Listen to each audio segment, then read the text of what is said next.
कि जो व्यक्ति कर्म फल की लालसा को त्याग कर सिर्फ अपना कर्म करता है, वो ही सन्यासी तथा योगी है। वो नहीं जो अपने कर्मों का त्याग कर देता है और साथ ही अग्निहोत्र यज्ञ करना भी बंद कर देता है।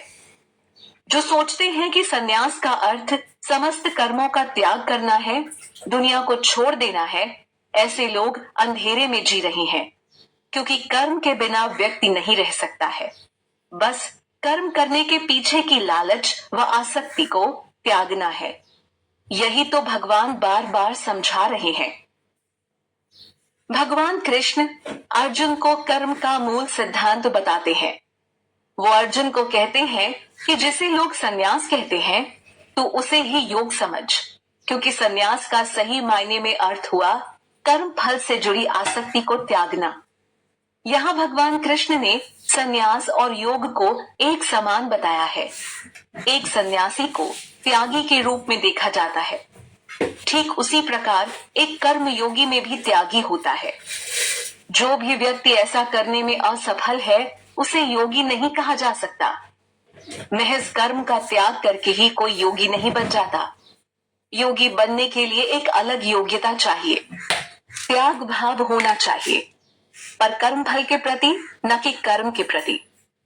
कर्म फल से संन्यास लिए बिना कोई योगी नहीं बन सकता और न ही आध्यात्म जगत में उन्नति कर सकता है। इसी बात को समझने में एक अज्ञानी व्यक्ति मात खा जाता है। उसके अज्ञान को हटाने के लिए ही भगवान ने भगवत गीता रूपी इस गीत को दोहराया है। आरंभ में योग मार्ग पर चलने वाले व्यक्ति के सामने कर्म को एक साधना के रूप में प्रस्तुत किया गया है। एक बार व्यक्ति योगारूढ़ हो गया तो उसके बाद उसके लिए संकल्पों का त्याग करना ही कल्याणकारी होता है। योगारूढ़ व्यक्ति के लिए त्याग ही उसकी साधना है। त्याग भाव व्यक्ति में एकदम से नहीं आ सकता, क्योंकि उसकी प्रकृति ही ऐसी है। व्यक्ति शुरू से लेकर आखिरी तक प्रकृति के प्रभाव में रहता है, जब तक कि वो आत्म साक्षात्कार करने की अवस्था में नहीं आ जाता और यह समझ लेता कि वो भगवान का अंश है। जब तक व्यक्ति अपने संकल्पों और कर्म फलों के प्रति आसक्ति नहीं खत्म करता, तब तक उसे आत्म साक्षात्कार की अवस्था प्राप्त नहीं होती। ईश्वर को जानना एक अलग प्रक्रिया है। इस अवस्था में जो कुछ होता है वो सब भौतिक धरातल से ऊपर है। ईश्वर आध्यात्म जगत के हैं, इसलिए योगी पुरुष के लिए संकल्पों का त्याग करना ही अच्छा है। पिछले श्लोक में योगारूढ़ शब्द का प्रयोग हुआ है। यहाँ भगवान कृष्ण अर्जुन को इसी का अर्थ बता रहे हैं। भगवान कहते हैं कि जब साधक इंद्रिय विषयों और कर्मों के साथ साथ सभी संकल्पों का त्याग कर देता है, यानी उनके प्रति अपने लगाव को खत्म कर देता है, तब जाकर वो सही मायने में योगारूढ़ कहलाता है। यह वो अवस्था है जब व्यक्ति स्वार्थ के स्तर से ऊपर उठ चुका होता है। भगवान पहले भी बता चुके हैं कि कर्म किए बिना व्यक्ति नहीं रह सकता है। अब जब वो कर्म करता है तो हर कर्म से मिलने वाले फल की कामना से उसके अंदर स्वार्थ जन्म लेता है। आत्म साक्षात्कार की अवस्था को इसीलिए श्रेष्ठ बताया गया है, जिसमें व्यक्ति का मन परमात्मा तत्व से जुड़कर फिर इधर उधर सांसारिक विषयों में नहीं भटकता। मन की चंचलता स्थिर हो जाती है। भगवान को एक बार समझ जाने पर फिर अपने आप ही विषय भोगों से व्यक्ति का मन हटने लगता है। फिर वो सही मायने में योगारूढ़ बन जाता है। इस संसार में दूसरा व्यक्ति एक अच्छे दोस्त, माता पिता या पति पत्नी के रूप में सिर्फ एक सीमा तक ही आपकी मदद कर सकता है। उस सीमा के टूटने के बाद परमात्मा तत्व को समझने की कोई संभावना नहीं रह जाती। लेकिन जिस दिन आपने खुद को समझ लिया, आत्मा और परमात्मा को समझ लिया, वह योगारूढ़ व्यक्ति बन गए, उस दिन आप स्वयं के सबसे अच्छे दोस्त भी होंगे। इस श्लोक में भगवान अर्जुन को यही समझा रहे हैं कि मनुष्य को अपने मन पर नियंत्रण कर अपना कल्याण करना चाहिए, न कि मन के हाथों गुलाम बनकर खुद का पतन करना चाहिए। व्यक्ति चाहे तो खुद का ही अच्छा दोस्त बन सकता है या फिर शत्रु भी। मन पर नियंत्रण रखने के विषय पर भगवान शुरू से भी बल दे रहे हैं। पिछले श्लोक में भी योगारूढ़ व्यक्ति के बारे में बात हुई है, जो कि त्याग भाव से खुद को उन्नत कर सकता है। त्याग का अर्थ हुआ कर्म फल के प्रति आसक्ति को छोड़कर कर्म करना, साथ ही आत्म साक्षात्कार की अवस्था प्राप्त करना। आज मन ने ही व्यक्ति पर पूर्ण नियंत्रण किया हुआ है। मन की सुनते सुनते व्यक्ति का पतन हो जाता है और इसी बात को वो समझ नहीं पाता। इसलिए जरूरी है कि भगवान कृष्ण की बात को याद रखा जाए कि व्यक्ति इस मन के द्वारा ही खुद के अनुभवों को अच्छा या बुरा दोनों बना सकता है। मन पर नियंत्रण ही एकमात्र सही रास्ता है। व्यक्ति को खुद का मित्र बनने के लिए अपनी इंद्रियों पर नियंत्रण रखना होता है। भगवान कृष्ण अर्जुन को यही बात यहाँ बता रहे हैं, जिसे वो पहले से ही बताते चले आ रहे हैं। जिसने भी अपनी इंद्रियों पर नियंत्रण बना लिया, समझो वो खुद का मित्र बन गया और अब वो जीवन को सही तरीके से जी सकता है। लेकिन इंद्रियों और मन के वश में पड़ा व्यक्ति खुद का ही शत्रु बन जाता है। वो अपने जीवन को नहीं चला रहा है, बल्कि उसकी इंद्रियां उसे चला रही हैं। व्यक्ति इस बात का अनुभव जरूर करता है कि उसकी न खत्म होने वाली इच्छाएं ही उसके दुख का कारण है। यह सब जानते हुए भी जो व्यक्ति उन पर नियंत्रण करने की कोशिश नहीं करता, वो खुद का शत्रु है, क्योंकि वो खुद को पतन की ओर धकेल रहा होता है। मन पर नियंत्रण रखने वाले व्यक्ति का स्वभाव आम व्यक्ति से पूर्णतया अलग होता है। मन के वशीभूत व्यक्ति हमेशा अशांत रहता है। इस श्लोक में भगवान अर्जुन को बताते हैं कि जिसने अपने मन पर नियंत्रण कर लिया है, वो सर्दी गर्मी, सुख दुख तथा मान अपमान जैसी परिस्थिति में शांत रहता है। बाहरी हालात उसकी शांति व खुशी को बाधित नहीं करते हैं। ऐसा इसलिए होता है क्योंकि वो परम सत्य को स्वीकार करके उसके अनुसार ही चलता है। ऐसी अवस्था प्राप्त कर लेने वाले पुरुष को परमात्मा प्राप्त होते हैं, यानी उसमें परमात्मा आत्म रूप में विद्यमान होते हैं। जिसने अपने अंदर के आत्मा और परमात्मा तत्व को समझ लिया, उसे बाहरी गतिविधियां कभी अशांत नहीं कर सकती। यही ब्रह्म की शक्ति है। यहाँ एक बार फिर एक योगी के गुणों की बात हुई है। श्लोक में भगवान बताते हैं कि जिस व्यक्ति का अंतःकरण ज्ञान और विज्ञान से भरा है, जिसने कृष्ण प्रेम की अनुभूति कर ली है और जिसने इंद्रियों को नियंत्रित कर लिया हो, साथ ही जो मिट्टी के ढेले, पत्थर और सोने को एक समान दृष्टि से देखता है, ऐसा व्यक्ति ही सही मायने में योगी है। एक आम व्यक्ति के लिए बेशक मिट्टी की तुलना में सोना और सोने की तुलना में हीरा श्रेष्ठ हो सकता है, लेकिन कृष्ण प्रेमी के लिए यह सारी वस्तुएं मात्र भौतिक हैं और बंधन का कारण है। उसके लिए तो आत्म तत्व से बढ़कर और कुछ भी नहीं। मन की चंचलता पर नियंत्रण रख पाना कोई आसान काम नहीं है, लेकिन दृढ़ता पूर्वक जो उन्हें वश में करता है, वो ही सच्चा योगी है। योगी पुरुष निरंतर ध्यान व योग पद्धति के माध्यम से अपने मन पर नियंत्रण रखता है। समभाव रखने का विचार आज के समय में बेशक हर किसी को नामुमकिन सा लगे, लेकिन इसे ही एक अहम तत्व के रूप में भगवान कृष्ण द्वारा प्रस्तुत किया गया है।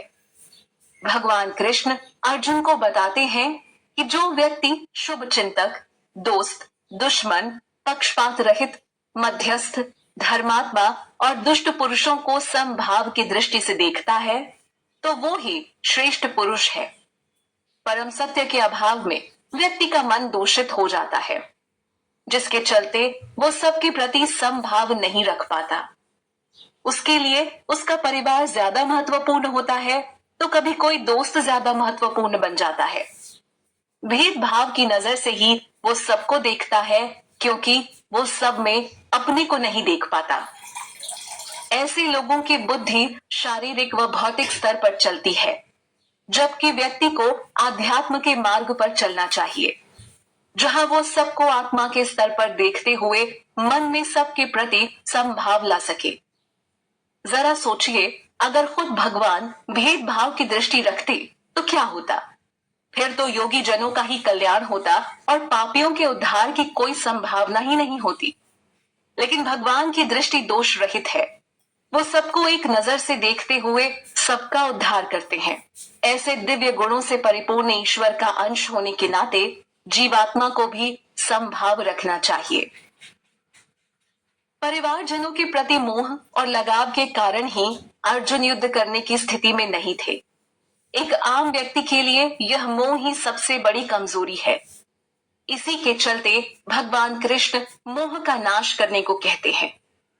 बाकी सभी रिश्तों के आगे व्यक्ति का परमात्मा के साथ शाश्वत रिश्ता ही सर्वश्रेष्ठ है। इस बात को एक योगी बेहतर तरीके से समझता है, तभी वो लोगों की भीड़ भाड़ से दूर एकांत स्थान में रहते हुए हर पल मन को परमात्मा में लगाए रखता है। मन इतना चंचल है कि इसको नियंत्रण में रखने के लिए खुद को एक अनुकूल माहौल में रखना होता है, जहां बाहरी गतिविधियों से उसका ध्यान न भटके।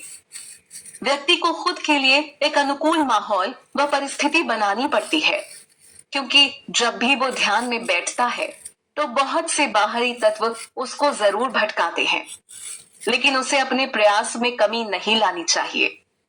ऐसे योगी पुरुष जीवन में भौतिक चीजों के संग्रह से दूर रहते हैं और आध्यात्मिक चेतना में निमग्न रहते हैं। साथ ही वो अपने मन और शरीर पर पूर्ण नियंत्रण रखते हैं।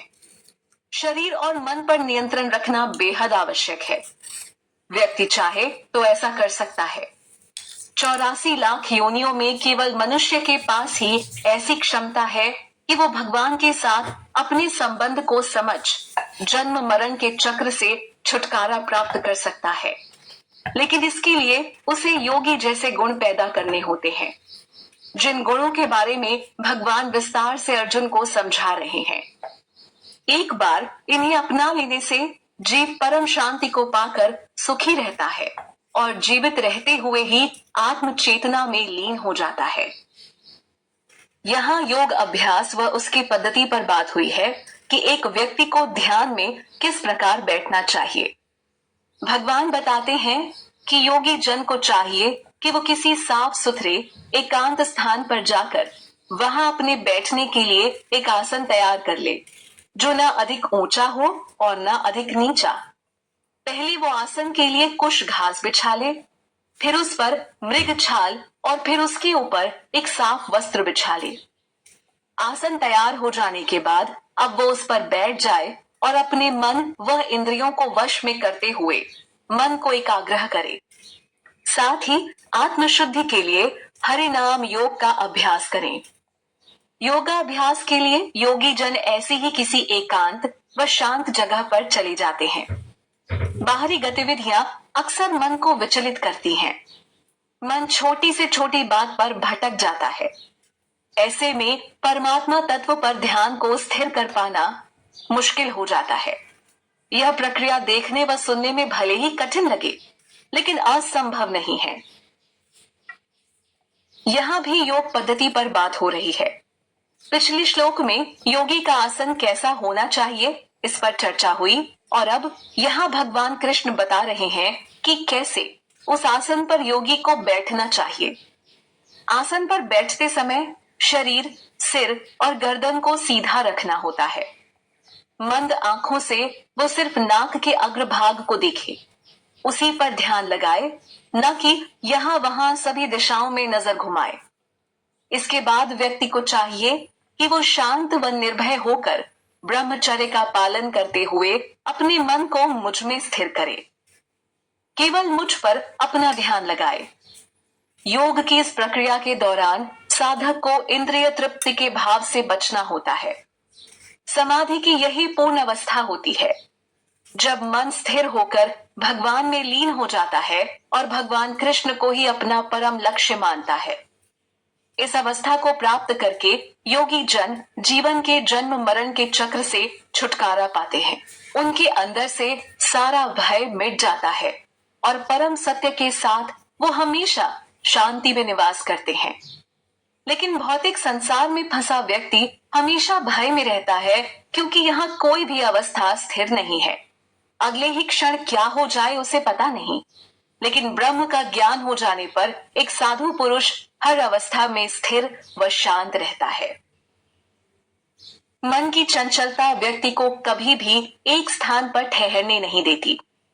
बंदर की तरह मन एक डाली से दूसरी डाली, फिर एक पेड़ से दूसरे पेड़ पर उछलता ही रहता है। यानी मन की तुलना बंदर से करना कोई गलत नहीं होगा। अगर मन को बलपूर्वक और इच्छा शक्ति से नियंत्रण में न किया जाए तो व्यक्ति परमात्मा तत्व का उपयोग कभी नहीं कर सकेगा। वैसे भी जरा सोचें कि अगर मन किसी एक बिंदु पर केंद्रित ही नहीं तो अच्छा परिणाम भला कैसे पाया जा सकता है। एक छात्र यदि पूरे मन और लगन से पढ़ाई न करे तो उसके अच्छे मार्क्स पाने की क्या संभावना होगी, इसका अंदाजा आप लगा ही सकते हैं। संयमित मन के ही संदर्भ में भगवान कृष्ण यहाँ बता रहे हैं कि जो योगी मन को नियंत्रित करने का हमेशा प्रयास करते हुए मुझ में अपने मन को लगाए रखता है वो निश्चित ही परम चेतना को